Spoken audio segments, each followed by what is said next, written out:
हे ईश्वरा सर्वांना चांगली बुद्धी दे, आरोग्य दे, सर्वांना सुखात आनंदात ऐश्वर्यात ठे, सर्वांचं भलं कर, कल्याण कर, रक्षण कर, आणि तुझे गोड नाम मुखात खंड राव दे.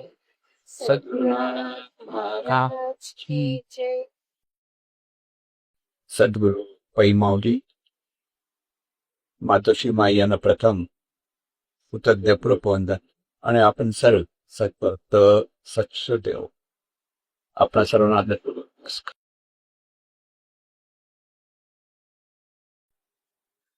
वेदामध्ये तिथे धर्म नव्हते कुठे त्यावेळेला, त्याला सनातन धर्म म्हणतात. आणि तिथे वेदकालीन जे ऋषीमुनी आहेत त्यांनी मानवी जीवनाचा तो अभ्यास केला आणि त्या अधिष्ठानावर कधी 4 पुरुषार्थ सांगितले: धर्म, अर्थ,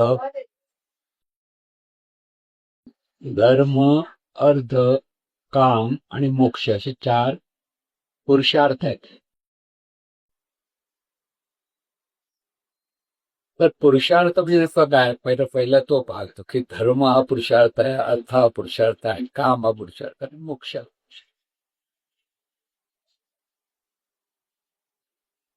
अति उत्तम अशी जी गोष्ट असते जीवनामध्ये, अति बहुमूल्य अशी जी गोष्ट आहे की वस्तू आहे, ती प्राप्त करणे म्हणजे पुरुषार्थ. पुरुषार्थ म्हणजे आपण म्हणतो ना की एखाद्यानेच अगदी जीवनामध्ये अतिशय सुंदर असं जर कार्य केलं तर त्याने पुरुषार्थ साधला. म्हणजे बहुमूल्य असं जी वस्तू किंवा दिशा जीवनाची जी काही असेल, मूल्यवान किंवा जीवनाचं मूल्य म्हणा, की मुळापासून हा पुरुषार्थ प्रत्येकाने साधला पाहिजे, असं त्याचा अर्थ. की जीवन अतिशय सुंदर जगायचं असेल तर नेमकं काय केलं पाहिजे, तर त्याला जीवनाला धर्माचं अधिष्ठान असायला हवं आणि दिशा ही मोक्षाची असायला हवी, असा त्याचा अर्थ. इथे धर्म म्हणजे धारणा. आता हा धारणा म्हणजे काय, परत की हवेचा धर्म काय, काय आहे हवेचा धर्म? हवेचा धर्म काय? वाहन. त्याचा मूल धर्म म्हणजे मूळ स्वभाव. इथे धर्म म्हणजे काय, स्वभाव धर्म.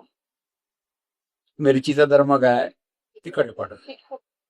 गुण धर्म म्हणतो त्याला. स्वभाव धर्म, गुणधर्म, कर्तव्य धर्म, हे सगळे धर्म ह्या अंगाने जे अर्थ लावले जातात.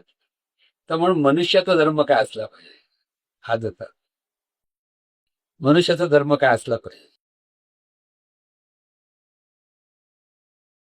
मनुष्याचा धर्म काय असला पाहिजे? माणसाने माणसाबरोबर माणसासारखं वागून परस्परांना सुखी करणं, हा मनुष्याचा धर्म असला पाहिजे. आता हिंदू धर्म, मुसलमान धर्म हा धर्म नाही ते, कारण त्या काळात ते धर्म नव्हतेच. तर मार्ग, धर्माला दुसरा अर्थात त्याला मार्ग. सर्व धर्मान परित्यज्य माम एकम शरण प्रज, असं जे गीतेमधलं जे वाक्य आहे की सर्व धर्माचा त्याग कर आणि मला शरण ये. मला शरण म्हणजे खरं हे मूळ मी आहे, हे मूळ जे स्वरूप आहे, या स्वरूपाला तू शरण ये, शरण जा, असं त्याचा अर्थ. म्हणजे सर्व मार्ग, जीवनामध्ये अनेक मार्ग आहेत. आपण जे अनेक मार्गाने जे प्रवास करतो जीवनाचा, तिथे फक्त जर स्वरूपाला शरण जा, स्वरूपाला म्हणजे इथे सद्गुरूंना म्हणा, तिथे कृष्ण आहे. कृष्ण हा सद्गुरू आहे. आणि सद्गुरू माम एकम शरण, म्हणजे ह्या मला शरण आहे म्हणत नाहीये, तर मीला शरण जा. आता मला शरण ए म्हण आणि मीला शरण जाचा अर्थ काय? मी म्हणून जे मूळ स्वरूप आहे, अहम ब्रह्मास्मी असं त्या काळात सांगितलं, ते जे मी स्वरूप आहे प्रत्येकाच्या ठिकाणी ते स्वरूप आहे, त्या स्वरूपाला तू शरणता. म्हणजे काय, तू स्वरूप स्मरणातून जीवन जगणं हा त्याचा सरळ अर्थ, म्हणजे हा धर्म आहे. म्हणजे इथे आपलं जीवन नेमकं आपण जीवन जगतो म्हणजे नेमकं काय हे प्रत्येकाला कळलं पाहिजे. कळत नाही. माणूस जन्माला येतो, मोठा होतो, शाळेत जातो, आई वडील लहान असतात तर भरवतात, सगळं करतात, नंतर शाळेत जातो आणि शाळेत जातानंतर अगदी तरुण होतो, नोकरी करतो, लग्न करतो, मुलं होतात, परत त्याचं लग्न होतं, परत मुलं होतात, एक दिवस परत तो राम म्हणतो. ही सर्वसाधारण पशुपक्ष्यांचं जीवन आहे, तसं मनुष्याचं जीवन आहे. पण ह्याला जीवन, असं जीवन जगणं काही ऋषीमुनींना अभिप्रेत नाही. त्यांनी सांगितले धर्माच्या अधिष्ठान जीवन जगलं पाहिजे. म्हणजे पहिलं म्हणजे ज्ञानाच्या अधिष्ठानावर. आता धर्म याचा अर्थ दुसरं ज्ञान. सकल धर्मा माझी धर्म स्वरूपी राणी स्वधर्म, असं तो अर्थ सक्त सांगतात. तो हा स्वधर्म आहे. की स्वधर्म म्हणजे आपण कोण आहोत हे पहिलं कळलं पाहिजे प्रत्येकाला. तेव्हा हे प्रत्येकाला कळलं पाहिजे. हो, प्रत्येकाला मनुष्य म्हणून जो आहे त्या प्रत्येकाला मी कोण आहे हे कळलं पाहिजे. आणि तेच तर साधू संत त्यासाठी त्या सगळ्यांना प्रयत्न करत असतात. पण लोकांना त्याची गरज वाटत नाही. ते नाही कळलं तरी चालतं असं त्यांना वाटतं. पण ते नाही कळत म्हणून जीवनामध्ये दुःख आहे. ते नाही कळत म्हणून जीवनामध्ये भांडत तटते. नाही कळत म्हणून सगळं अनिष्ट गोष्टी.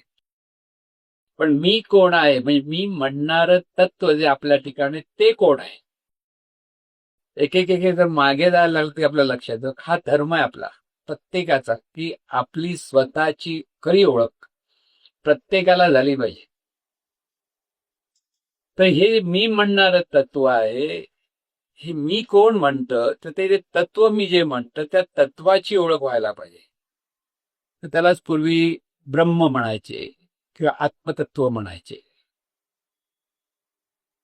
चैतन्य म्हणायचे. गौतम बुद्ध त्याला चेतना म्हणायचे. ज्ञानेश्वर माऊली त्याला चैतन्य म्हणाले. सर्व उपाधी माझी गुप्त, चैतन्य असे सर्वगत, हे तत्वज्ञ संत स्वीकारिती. की सर्वत्र प्रत्येक उपाधीमध्ये चैतन्य आहे. तर प्रत्येक उपाधी म्हणजे काय, प्रत्येक शरीरामध्ये चैतन्य आहे. आणि म्हणजे चैतन्य म्हणजे काय, तर प्रत्येक शरीरामध्ये जिवंतपण आहे. म्हणजे जिवंतपण म्हणजे नेमकं काय, मागे मागे मागे जाता आलं पाहिजे. हे जिवंतपणा म्हणजे जाणणं. जे जे शरीर जाण घेते आणि जाण देते त्याला म्हणतात जिवंतपणा. म्हणून हे जाणणारं तत्व जे आहे ते मी आहे. म्हणजे शरीराच्या ठिकाणी हे जे जाणणारं तत्व आहे त्या जाणणाऱ्या तत्वाची हा जाणणाऱ्यालाच ओळख नाही. म्हणजे आपल्याला ओळख नाही असं आपण म्हणतो, म्हणजे कोणाला ओळख नाहीये. आपल्या ठिकाणी हे जे जाणणारं तत्व आहे, सोप्या भाषेत आपण त्याला मन म्हणतो. जीवनविद्या त्याला जाणीव म्हणते. म्हणजे कसं आहे, जीवनविद्येने त्याला जाणीव आवश्यकता आपण. ही जी जाणीव आहे ह्या जाणीवेला स्वतःची जाणीव नाही, सर्व दृश्य जगताची ती जाण घेण्याचा प्रयत्न करते, पण बाह्यांगाने ती जाणते, अंतरंगाने ती जाणत नाही. आणि हे जाणण्याचा प्रयत्न करणं म्हणजे धर्म. धर्म धर्म जर बघायला गेलं तर खरा धर्म काय, हा प्रत्येक मनुष्याचा धर्म आहे. तो हिंदू असेल, मुसलमान असेल, ख्रिश्चन असेल, बुद्ध असेल, कोणी असेल, त्याला स्वतःची स्वरूपाची ओळख जोपर्यंत होत नाही तोपर्यंत त्याला धर्माचं अधिष्ठान कळणार नाही. ज्ञान असं जेव्हा आपण म्हणतो त्यावेळेस ज्ञान याचा दोन अर्थ आहेत. ज्ञान म्हणजे माहिती आणि अनुभव घेणं, ह्याला म्हणतात ज्ञान. बाहेरच्या गोष्टी, कॉम्प्युटरचं ज्ञान म्हणजे काय, कॉम्प्युटरची माहिती घेतली, त्याच्यातून शिकलो आणि आपण अनुभव घेतला की आपल्याला चालवायला आला की आपण म्हणतो आपल्याला ज्ञान झालंय. म्हणजे बाह्य वस्तूंची माहिती अधिक अनुभव इज इक्वल टू ज्ञान. पण ह्या वस्तूची म्हणजे जाणणारी जी वस्तू आहे त्या वस्तूची म्हणजे जाणीवेने जाणीवेला अनुभवणं या नाव ज्ञान. हे रामदास सांगा. पावे आपणासी आपण या नाव ज्ञान. म्हणजे ज्ञान म्हणजे आत्मज्ञान. हे आत्मज्ञान महत्वाचं आहे. म्हणून प्रत्येकाला आपण कोण आहोत हे जोपर्यंत कळत नाही तोपर्यंत त्याचा पुरुषार्थ त्याला साधता आला नाही. ते स्त्री असो का पुरुषार्थ, जे पुरुष आणि स्त्री अर्ध नाही, सार जीवनाचं जे सार आहे महत्वाचं तो पुरुषार्थ. म्हणून पुरुष आणि प्रकृती अशा दोन गोष्टी आपल्याला परमार्थामध्ये जे सांगितले जातात, तिथे प्रकृती म्हणजे हे जे निर्माण झालेलं विश्व आहे सगळं, ती प्रकृती आहे. आणि ज्याच्याद्वारे ह्या प्रकृतीचा जो चालक मालक पालक जो कोणी असेल तो पुरुष. आपल्या ठिकाणी जाणीव पुरुष आहे आणि देह ही प्रकृती आहे. प्रत्येक ठिकाणी ते असतं, कुठेच नाही असं नाही. असं म्हणजे विश्वामध्ये आपल्याकडे नाही. मुंगीच्या ठिकाणी मुंगीचं जाणणं हा पुरुष आहे आणि मुंगीचा देह ही प्रकृती आहे. म्हणजे विश्वाचं ज्ञान आणि आपलं ज्ञान जोपर्यंत आपल्याला कळत नाही तोपर्यंत धर्म हा पुरुषार्थ साधला जात नाही. लोकांनी धर्माच्या नावाखाली म्हणजे आता सद्गुरू नेहमी म्हणतात हे धर्म ज्याला आपण म्हणतो त्याला एक वेळ पंथ म्हटलं तर चालतं. पंथ म्हणतात म्हणजे एक विशिष्ट दिशेने लोकांनी कसं वागावं किंवा कसे कपडे घालावेत किंवा कशी देवाची पूजा करावी हे जे सांगतो त्याला धर्म म्हटलं गेलं. त्या धर्माला एक ग्रंथ असतो, कोणतरी मार्गदर्शक असतो, अशा पद्धतीने सांगितलं जात. पण तो अर्थ हा धर्म अर्थ काम आणि मोक्षामध्ये नाही. धर्म याचा अर्थ आपल्याला आधी स्वरूपाचं ज्ञान झालं पाहिजे. त्या ज्ञानाच्या अधिष्ठानावर बाह्य विषयांचं ज्ञान झालं पाहिजे. त्या बाह्य विषयांच्या ज्ञानातून जे नियम आहे निसर्गाचे ते कळले पाहिजे आणि त्याच्यातून आपण जीवन जगताना आपल्याला चांगला कसा परिणाम घेता येईल हे कळलं पाहिजे आणि त्याला म्हणतात शाण. म्हणून धर्माचा गाभा शहाणपण आहे. म्हणून ज्याला धर्म कळला त्याला शहाणपण कळेल आणि ज्याला शहाणपण कळलं त्याला पुरुषार्थ कळेल. म्हणून धर्म हा पहिला पुरुषार्थ आहे. म्हणून हे लक्षात ठेवायचं की ह्या ब्रह्मांडामध्ये किती माणसं आहेत का माहित नाही आपल्याला. म्हणजे माणसं किंवा आणखी अशी काही अधिक म्हणजे विकसित अशा जाती आहेत का माहित नाही. पण ह्या पृथ्वीवर जे मनुष्य आहे त्या प्रत्येक मनुष्याला जोपर्यंत हे कळत नाही तोपर्यंत जगामध्ये शांती सुख समाधान नांदणार नाही. तुम्हाला एखाद्याला समजलं म्हणून सगळे सुखी होतील का नाही, सगळ्यांना कळलं म्हणून आपण सुखी झालं ना. त्यांनी आपल्याला मार्गदर्शन केलं पण आपण किती जगाच्या पाठीवर बघायला गेलं तर 1% पण नाही. म्हणून जर लाखो शिष्य आहेत सद्गुरूंचे, जगाची लोकसंख्या किती आहे त्याच्यामध्ये 1% पण बसत नाही आपण खरं बघायला. आणि म्हणून सगळ्यांना हे ज्ञान कळलं पाहिजे आणि त्यासाठी हे प्रत्येकाला कळलं पाहिजे की आपण कोण आहोत, म्हणजे आपलं जीवन कशासाठी. आपल्या जीवनाचा पहिलं कारण की जीवन कशासाठी आहे, हा देह कशासाठी धारणा झाली की आपण म्हणतो मनुष्याचा जन्म कशासाठी असा महाराजांनी प्रश्न विचारला. त्याचं खरं उत्तर जाण घेणं आणि जाण देण्यासाठी आपला जन्म आहे पहिला. लहान मुल जन्माला येतं त्यावेळेला ते काय करतं, जाण घ्यायला लागतं, रडतं, तेव्हा ते जाण देतं. दूध हवंय किंवा त्याला आईचा स्पर्श हवाय ती जाण ते घेतं. पण जाण घेणं आणि जाण देणं ही पहिली अवस्था बाळाकडे येते, प्रत्येकाकडे. म्हणजे प्रत्येक मूल जन्माला येतं त्याला जाणणं हा प्रत्येक जाणत नसेल तर काहीतरी गडबड आहे कळते. लक्षात एखादं दीपचिक पडलंय म्हणून काहीच कळतं तर आई घाबरेल काय, बाकीचे लोक कापलं तरी काय. त्यामुळे जाण घेणं जाण देण्यासाठी देह निर्माण झाला. अर्थात हा जाण घेणं जाण देणं म्हणजे स्वतःच. आता हे जाण देणं कुठे चाललंय हे समजून घेणं म्हणजे पुरुषार्थ आहे. आपण जाण घेतो पण आपलं तिथे लक्षच नसतं. आपण बाह्य जगाची जाण घेतो किंवा बाह्य जगाची जगाला जाण देतो आपण आवाज म्हणून दाखवण्याचा प्रयत्न करतो. तर तो तिथे तसा नाहीये. तिथे आपल्याला ही जाण देण आणि जाण देणारी जी जाणीव आहे, त्या जाणीवेला आपल्या स्वतःच्या अस्तित्वाचा अनुभव घेता आला पाहिजे. आणि तो जर अस्तित्वाचा अनुभव घेतला तर परमेश्वराचा अनुभव घेतला असं म्हणता येतं. मग परमेश्वर ज्याला अनुभव घ्यायचा असेल त्याने जाणीवेने जाणीवेचा अनुभव घेतला पाहिजे. म्हणून जाणीव ही स्वसंवेद्य आहे. जाणीवेचा अनुभव कोणाला आहे? जाणीवेलाच. आपल्या ठिकाणी आपण आहोत हा अनुभव कोणाला आहे? आपल्यालाच, दुसरं कोणालाच नाही. तुम्ही गपचूप शांत बसला, काही बोलत बिलत नाही, बट तुम्ही सगळं जाणतात, खोटं खोटं झोपल्यासारखं करताय, तर तो अनुभव तुम्हाला आहे.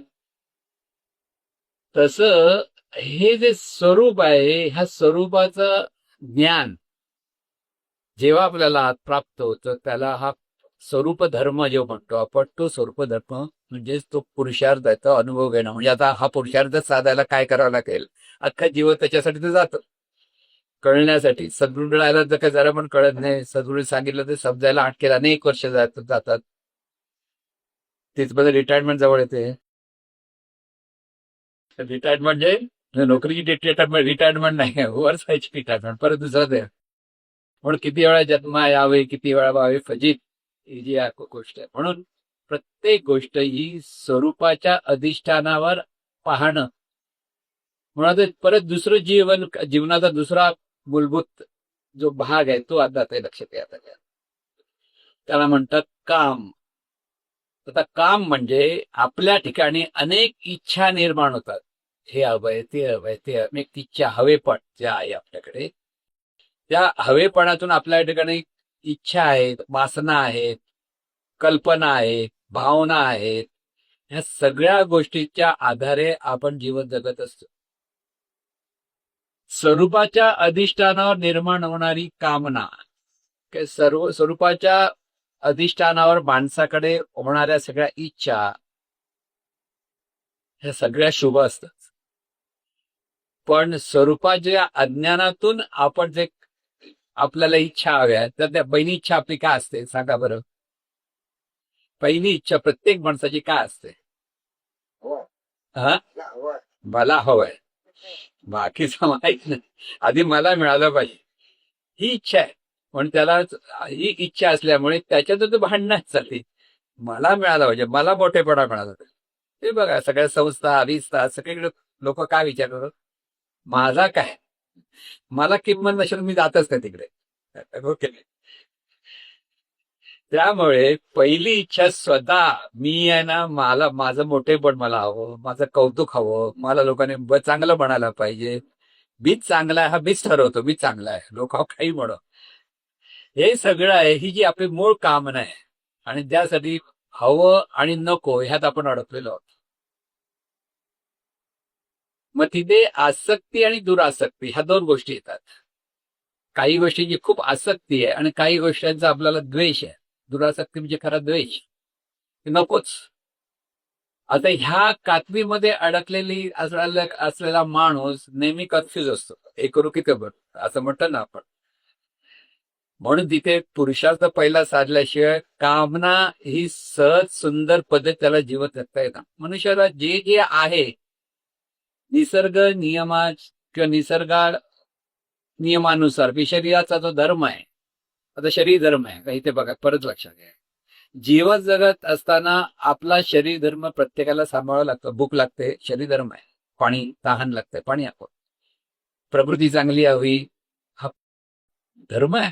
की ते जर आपण प्रकृतीची काळजी घेत नसतो तर आपण अधर्म करतो, लक्षात घ्यायचं.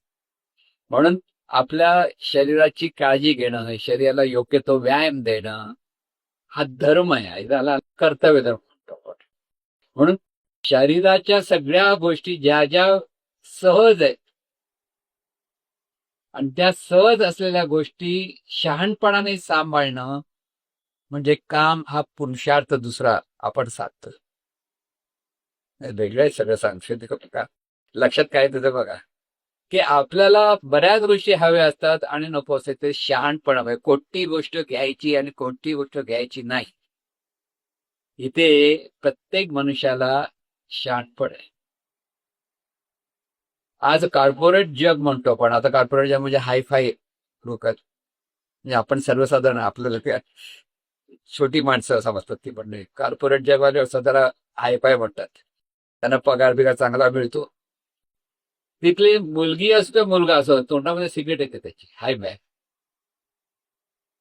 आता हे अगदी त्या सिगरेटच्या पाकिटवर लिहिलेलं असतं की हे अगदी आपल्या आरोग्याला हानिकारक आहे. आणि इतकी ही हुशार मंडळ, ते हायफाय असलेले माणसं हुशार पण असतात, असं काही नाही. पण पैशाचा उन्माद आणि आपण कोणतरी मोठे आहोत ह्या भावनेतून ही मंडळी सिगरेट पितात, दारू पितात, गर्द पितात, त्यांच्या पार्ट्या नेहमी असतात. बऱ्याच वेळा लोक पकडले जातात.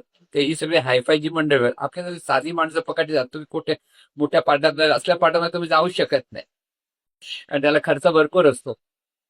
म्हणजे हेच वाईट आहे करून सुद्धा लोक करतात. म्हणजे ह्या कामना कशा चुका होतात आपल्या आयुष्यामध्ये. पण ज्या गोष्टी आपल्या अहिताच्या आहेत हे कळून सुद्धा माणूस तिथेच तेच करायला जातो, तर तिथे तो अधर्म होतो. म्हणून आपणही सुखी आहो आणि इतरांनाही सुखी करावा हा धर्म असा केला पाहिजे. ही कामना आहे, कामधर्म. की इथे अर्थ अर्थ म्हणजे आपल्या जीवनाला जगण्यासाठी उपयुक्त असलेली जी संपत्ती आपल्याला जमवायची. आता पूर्वी गायी ह्या संपत्ती होत्या एका काळामध्ये, ज्याच्याकडे भरपूर गायी तो श्रीमंत. आता भरपूर गायी म्हटलं तर त्याला प्रॉब्लेम आहे, ठेवणार कुठे. पण एक काय संपत्ती म्हणजे काय गायी होत्या. नंतर हळूहळू त्या संपत्तीचं रूपांतर होत होत आज आपल्याकडे नोटा आल्या, सोनं आलं, याला आपण संपत्ती म्हणतो.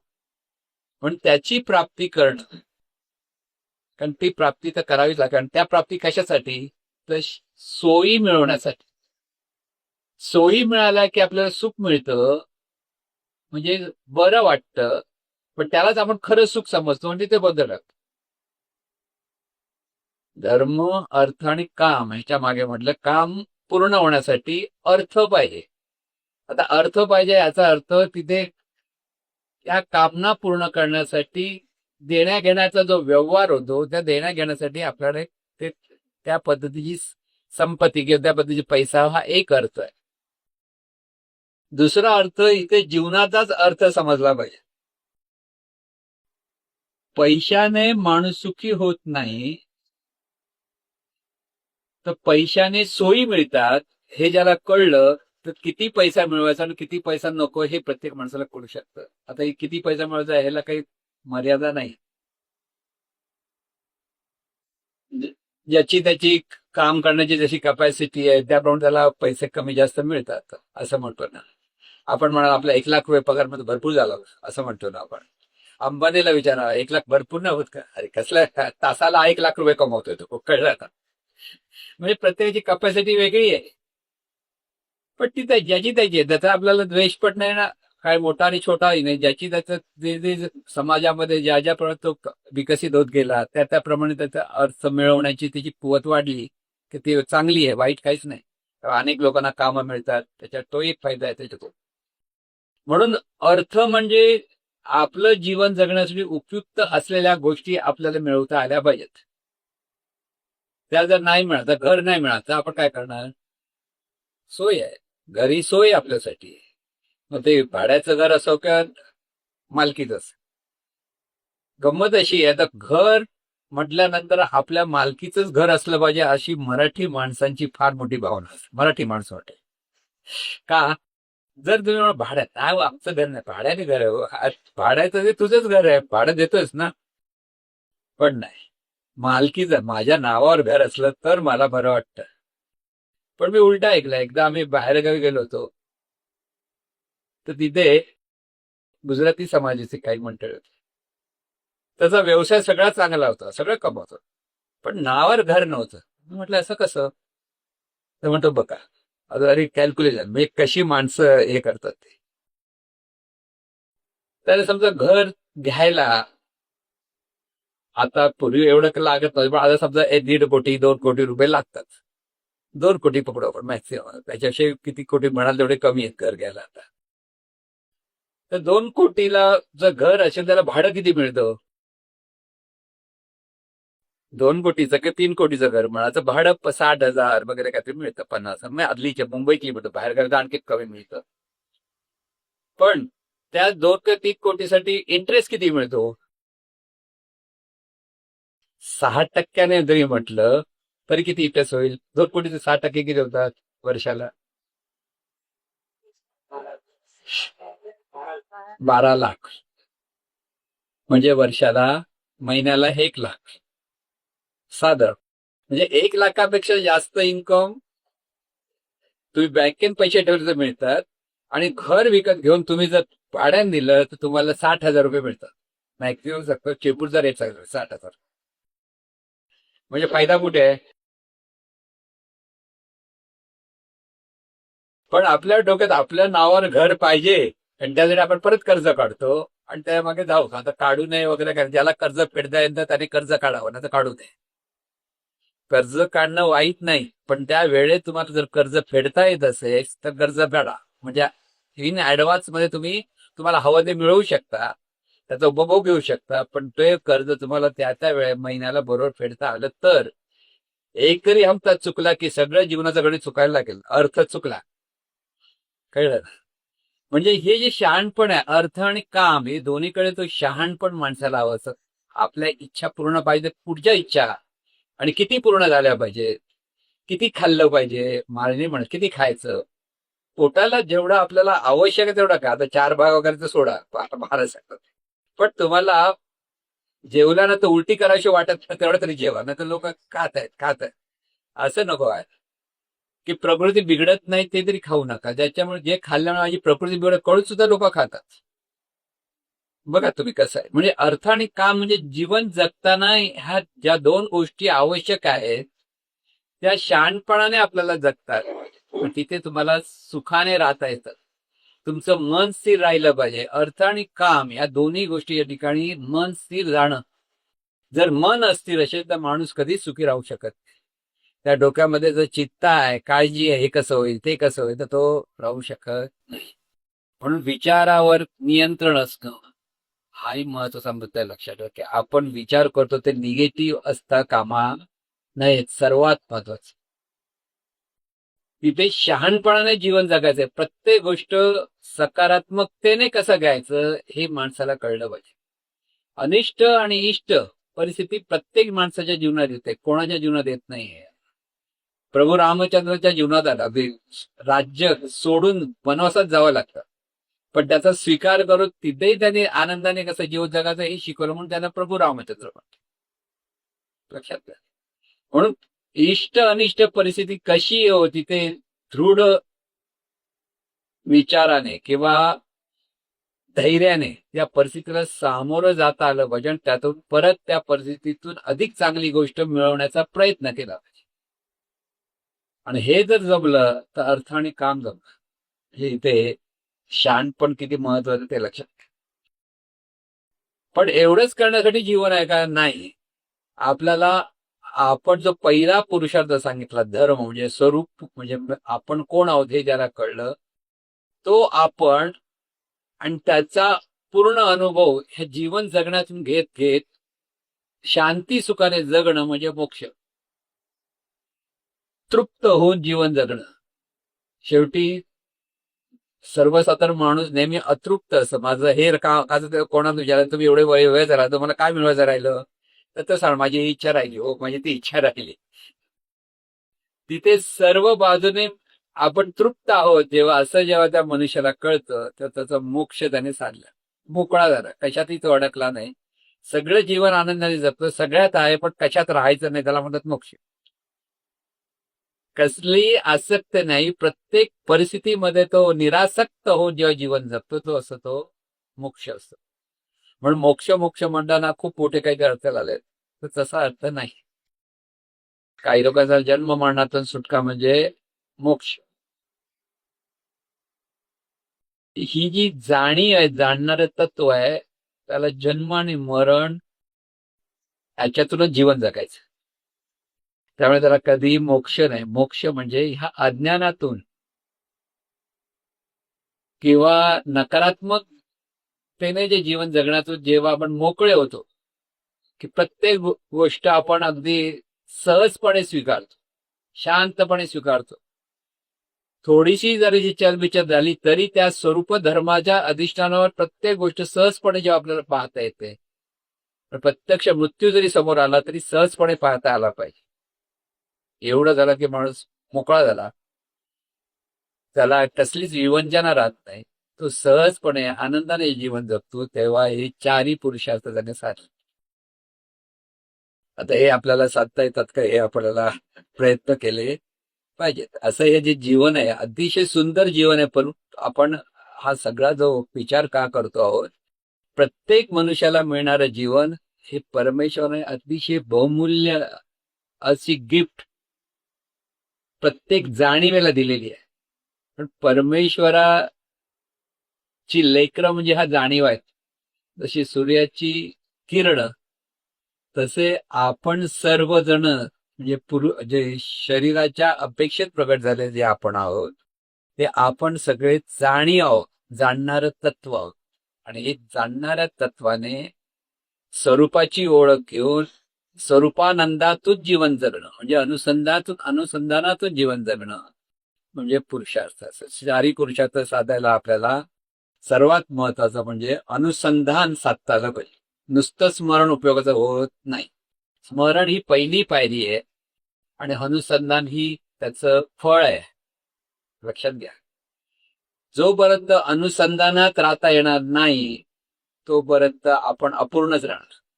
तुम्ही देवाचं स्मरण मला मी रोज करतो, सगळं करतो, पण त्या स्मरणाचं रूपांतर अनुसंधानात व्हायला हवं. अनुसंधानात म्हणजे काय? सहज स्मरणात. सहज त्याला तुम्हाला आता बघा कसं असतं सहज स्मरण म्हणजे सांगतो.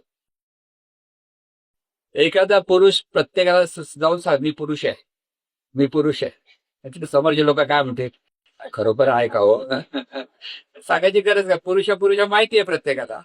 आता पुरुष आहे म्हणजे आता लहान मुलगा ज्यावेळेला तो वयात येतो, त्या आई किंवा आता तू मोठा झाला म्हणजे तू पुरुष झालाच. म्हणजे लहान होता, तरुण होता, आता पुरुष झालाच. म्हणजे आता तुला सगळं कर्म करायचं सतत राहे की शहाणपण तुला आलं पाहिजे हे सांगतायत. पण त्या तरुणाला कळत नाही पुरुष म्हणजे काय. सगळ्या मी पुरुष झालो, आता मी पुरुष झालो. तुम्ही म्हणा डोकं का फिरलंय कायचं. तसंच प्रत्येकाला तुम्ही स्मरण करायला लागलात की मी जाणीव आहे, की मी ब्रह्म आहे, तर आपल्याला वाटत काय सांगायची गरज आहे. कारण तुम्ही आहातच, पण ते सहज समजलं पाहिजे. सहज स्मरण म्हणून पहिली पायरी स्मरण आणि स्मरणातून अनुसंधान. सरळ स्त्री असो का पुरुष असो, जाणीव स्त्री पण नाही आणि जाणीव पुरुष पण नाही. ज्यावेळेला आपण जाणीव म्हणून जर प्रत्येकाकडे बघायला लागलो ना, तर शरीर पुरुष आणि शरीर स्त्री आहे. जाणीव पुरुष पण नाही आणि स्त्री नाही. म्हणून परमेश्वर हा पुरुष आहे की स्त्री आहे? तो परमेश्वर, ती परमेश्वरी शक्ती, ते आत्मतत्व, तो पण आहे, ती पण आहे, ते पण आहे. लक्षात घ्या, परमेश्वर कसा आहे तर परमेश्वराला देहच नाहीये, तर तो पण नाही, ती पण नाही, ते पण नाही. तुम्ही कसा उच्चार कराल त्याप्रमाणे तो, ती, ते आहे आपण सांगतो. म्हणून ते ईश्वरत्व असं आपण म्हणतोय. तो परमेश्वर, ती ईश्वरी शक्ती, असे सगळे शब्द आपण आपल्या उच्चारातून म्हणतो. पण तिथे स्त्रीला काय तो म्हणत नाही आपण. स्त्री देह आला, तो स्त्री आला असं कधी म्हटलं नाही. लोक काय वेडा वाकडा बोलत आहे. पण परमेश्वराच्या संदर्भात परमेश्वर म्हणजे निराकार तत्व आहे हे कळा. याचा अर्थ काय? त्याला तो पुरुषही नाही आणि स्त्री पण नाही, बालक पण नाही, काहीच नाही. कारण ते तत्व जे आहे ते निराकार आहे. शरीराला स्त्री पुरुष असा भेद आहे. शरीराला तरुण वार्धक्य हा भेद, याच्यात निरनिळ्या अवस्था आहे. पण स्वरूपाला ह्याच्यातली कोणतीही अवस्था नाही. जे स्वरूपाला अशी अवस्था नाही, तसं ह्या जाणणाऱ्या तत्वालाही कसलीच अवस्था नाही. आपणही निराकार आहोत.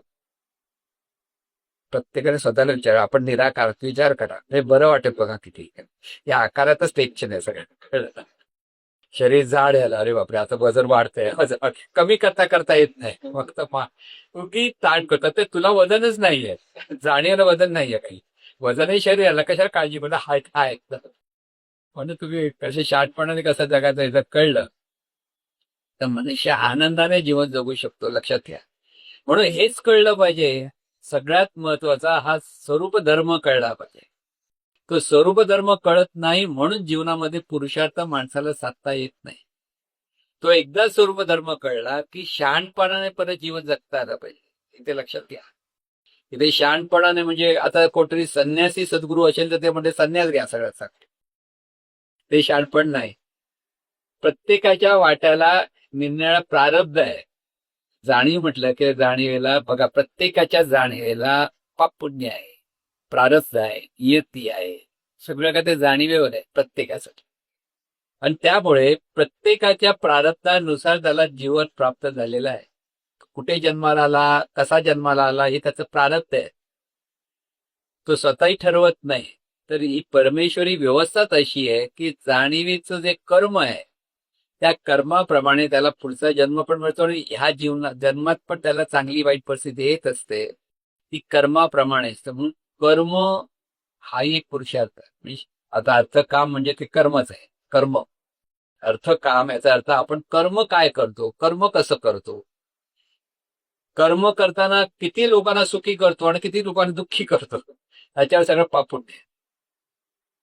कर्म करताना आपण जर दुसऱ्यांचं हेटाळणी केली, दुसऱ्याला कमी लेखलं की आपण कोणी श्रेष्ठ आहोत हे दाखवण्याचा प्रयत्न केला, ते पापात्मक असतं आणि त्याचा वाईट परिणाम आपल्या वाट्याला येतो. म्हणून सतत हेच लक्षात ठेवायचं की प्रत्येक व्यक्ती ही ईश्वरी शक्ती आहे, शक्ती आहे कृत.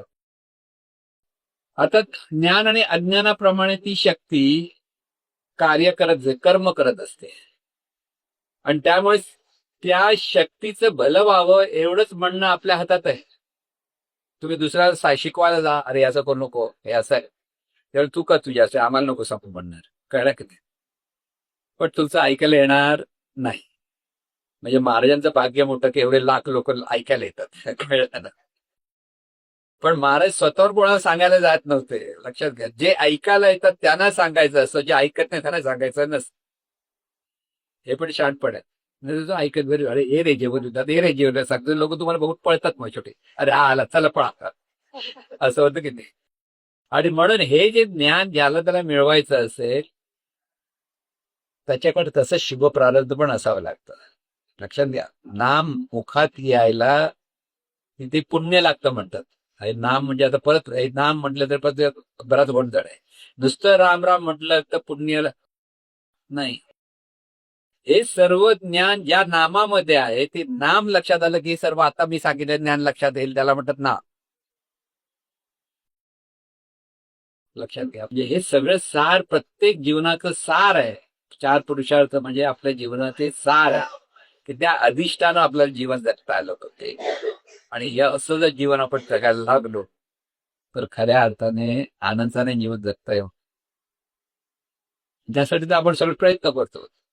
सद्गुरू आपल्याला मार्गदर्शन करतात म्हणजे काय, हेच सांगायचं, आपण सांगायचा प्रयत्न करतात. आपण नको नको त्या गोष्टी कुठेतरी अडकतो खरं म्हणजे. पण ह्या सगळ्या गोष्टी आपल्याला समजल्या पाहिजेत की शरण जात राहिलं पाहिजे सतत. हे जे अनंत स्वरूप आहे ज्याला आपण दिसत नाही वगैरे म्हणतो, तेच आपल्या रूपाने म्हणजे जाणीव रूपाने त्याचंच अंग आहोत आपण. त्यामुळे त्याचं स्मरण केलं पाहिजे की त्या स्मरणातून हे सगळं जीवन परमेश्वराचं आहे. सोप्या भाषेत भक्ती दुसरं जीवन सद्गुरूंचं आहे, परमेश्वराचं आहे. हा बोध जितका आपल्याला येईल तितकी आसक्ती कमी होईल. सद्गुरूचं म्हटलं की सद्गुरू काय द्यावं लागत नाही आपल्याला, ते काय मागायला चल माझं दे आता मला म्हणणार नाही. परमेश्वर पण म्हणत नाही, पण दुसऱ्याला जा सगळं जीवन तुझं आहे. नवरा पण ऐकणार नाही, चल माझं तुझं तू. म्हणून सगळं जीवन परमेश्वराचं आहे आणि सर्व सुखी व्हावेत हा एकच भाव लक्षात आला की 4ही पुरुषार्थ आपण सहजपणे आपल्याकडे प्रगट होऊ शकतं आणि त्याच्यात आनंदाने जीवन जगता येतं. असं सर्वांनी आनंदाने जीवन जगावं ही संतचरणी प्रार्थना. हे ईश्वरा सर्वांना चांगली बुद्धी दे, आरोग्य दे, सर्वांना सुखात आनंदात ऐश्वर्यात ठे. सर्वांचं भलं कर, कल्याण कर, रक्षण कर, आणि तुझे गोड नाम मुखात खंड राव. सद्गुरुनाथ महाराज की जय.